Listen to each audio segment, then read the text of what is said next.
దేవాని దివ్య వాక్యము ఏవేగా మాకు దొరికెను.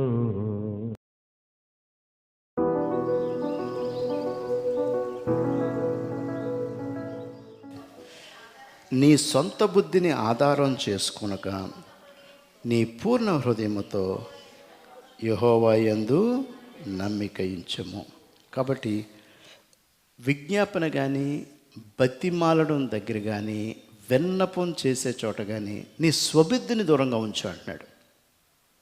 నీ సొంత బుద్ధి ఉందే, నేను ఒకరిని కన్విన్స్ చేసుకోవాలనుకోండి, ఆ కన్విన్స్ చేసుకోవడానికి కృపాసవితమైనటువంటి కృతజ్ఞతతో కూడినటువంటి విన్నపముతో విజ్ఞానం కలిగి మనం చెల్లించుకునేది చాలా ఇంపార్టెంట్. కానీ స్వబుద్ధినితో పెట్టి దాంట్లో నీ బుద్ధి చేర్చి, దాంట్లో నీ ఘనత చేర్చి, నీ బుద్ధి ఆ దుర్మార్గపు ఆలోచనలు నీ దగ్గర పెట్టుకుని నువ్వు విజ్ఞాపన చెల్లించుకో. అది దేవుడే కానీ, నీ స్నేహితుడే కానీ, స్వబుద్ధిని ప్రక్కకు పెట్టి విజ్ఞాపన చేయి.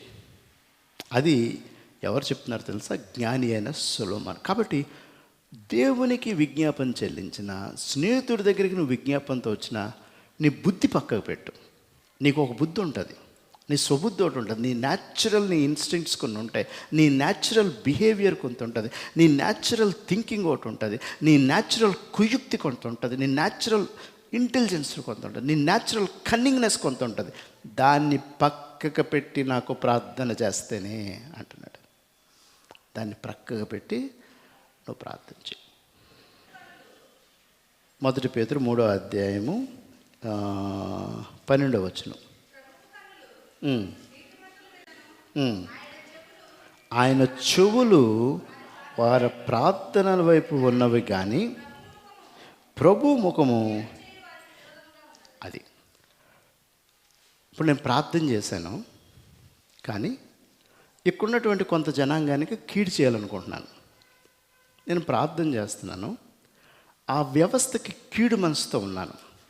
నేను ఇక్కడ ప్రార్థన చేస్తున్నాను, ఆ వ్యక్తి పట్ల కీడు అనే ఆలోచనతో నేను ఉన్నాను. అలా నువ్వు ప్రార్థన చేస్తే ఎవరి ముఖం అంట ఎలా ఉంటుందంట? దేవుడికి విరోధం కూడా వచ్చా? దేవుడికి విరోధం తెలుసా?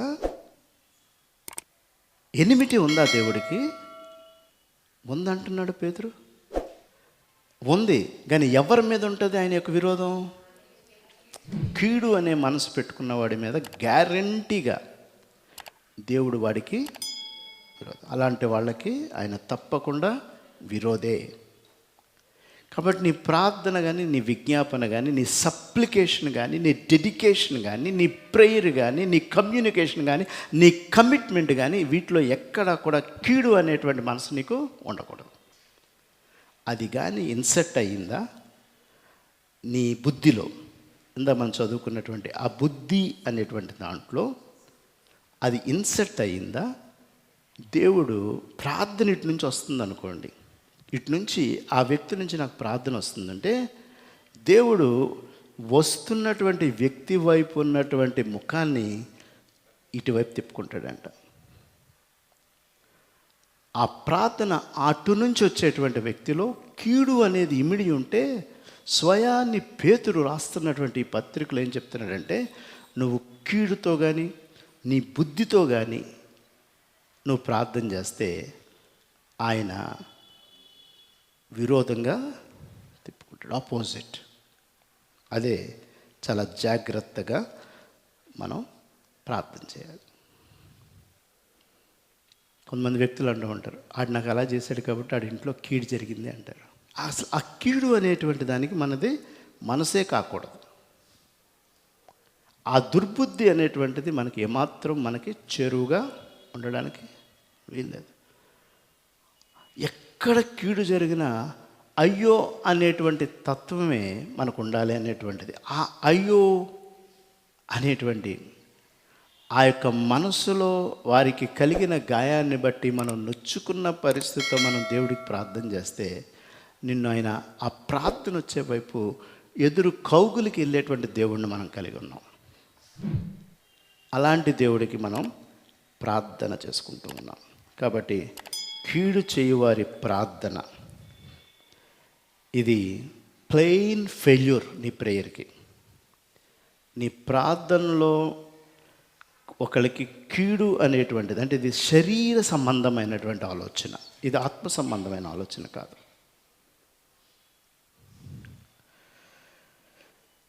గెత్సేమనెలో ఆత్మ సంబంధమైన ప్రార్థన కానీ మనం చేస్తే ఆయన చాలా సమీపంగా ఉంటాడు. అంటే దేవుడు ఒక్కటి తట్టుకోలేడు, ఒక విషయం తట్టుకోలేడు. నీ ప్రార్థనలో ఆయన తట్టుకోలేనిది ఒకటి ఉంది. అదేంటో తెలుసా? నువ్వు కన్నీళ్లతో ప్రార్థన చేస్తే, నీ కన్నులు ఆ యొక్క వేదనను ఆయన చూస్తే, ఆయన మంచు కరిగినట్టు కరిగిపోయిన దేవుడు మనకున్నాడు. ఆ కన్నీళ్లలో కీడు ఉండదు, తలంపు ఉండదు.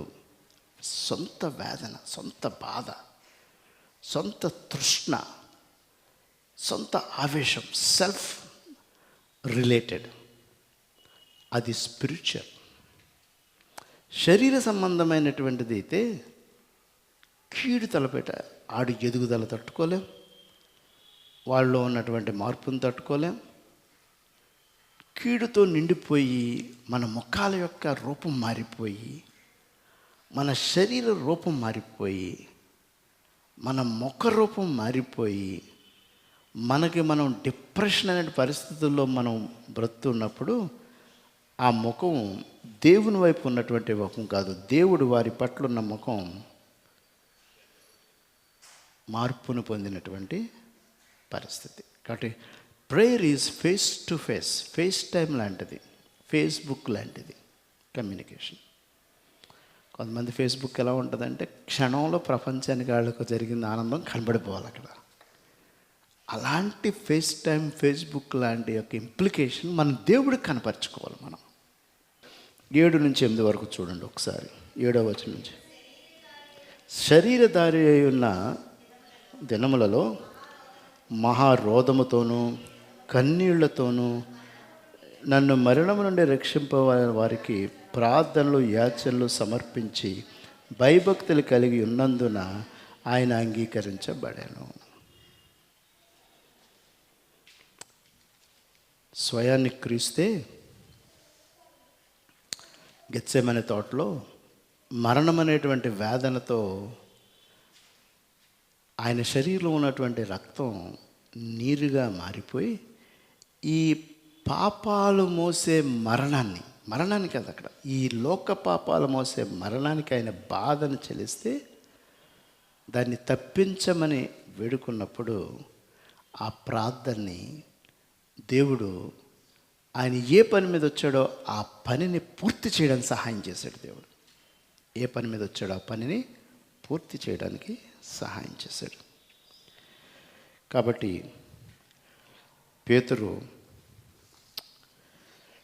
దేవుడు పేతురుకి మొదట వచ్చినప్పుడు కెఫా, నీలో ఎప్పటికప్పుడు నువ్వు అటు ఇటు మన పేర్లు పెడతాం కదా కొంతమంది మనుషులకి. అసలు పేరేమో కెఫాగా ఉన్నాడు, స్థిరములైనడుగా ఉన్నాడు. మనం కొంతమంది పేర్లు పెడతాం. ఆడ చిరంజీవి లాగా లేకపోయినా ఆడ చిరంజీవి అని, చాణక్యుడని, ఇలాంటి పేర్లు కొన్ని మనం పెడతా ఉంటాం. దేవుడు కూడా ఇతనికి పేరేమని మార్చాడంటే పేతురు అని మార్చాడు. పీటర్ అంటే రాయి, నువ్వు స్థిరమైన, అస్థిరుడు అయినటువంటి పేతురు నువ్వు స్థిరమైన వాడువు అని పిలిచాడు. ఆ స్థిరమైనటువంటి పేతురు ఏం చేశాడు అంటే ముమ్మారు బొంకిన తర్వాత దేవుడికి విన్నపం, నన్ను సిలువ ఇప్పుడు యేసునేసినట్టు సిలువ కాదు, నాకు నన్ను తలక్రిందులు చేశాడు నా సిలువని. అంతగా దుఃఖపడ్డాడు పేతురు. ఆ దుఃఖపడిన పేతురికి దేవుడు ఏమిచ్చాడో తెలుసా? చేతికి పరలోకపు చెప్పు తాళం చేతులు ఇచ్చాడు.